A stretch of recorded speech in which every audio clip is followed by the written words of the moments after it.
Chim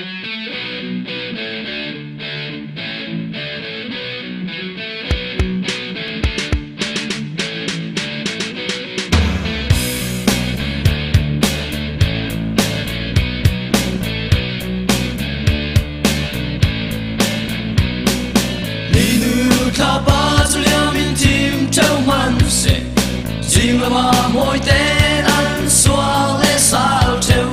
man sẽ nắng lệ kề gần đầu lại gian trà chiều anh liam in kia dài anh rel chăm xí lâu à bôi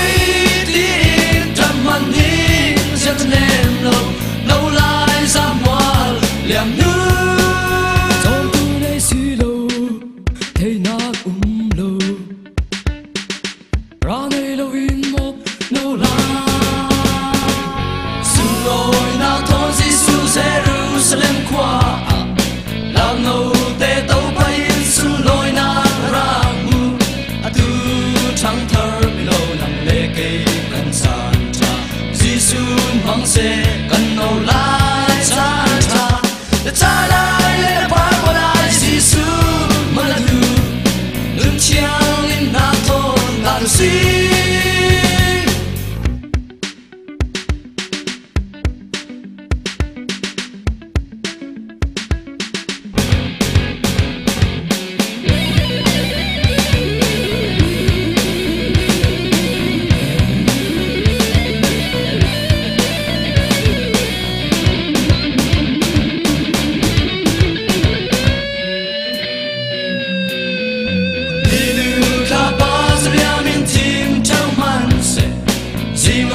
môi tên ăn xóa lẽ sao treo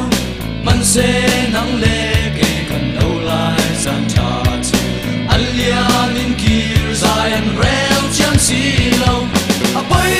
tin trầm man đi xem em lâu lâu lại ra hoa liam nước trong tu này xí lâu thấy nát lâu ra này lâu in một lâu lại Jerusalem qua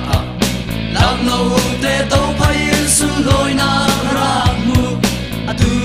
trắng thơ mi lâu nằm lê cây cần sàn trà Giêsu mang xe cần ngầu lại gian trà để ta lại lê đập phá gọi lại Giêsu mà là tu nâng chiang in na thôn ta được si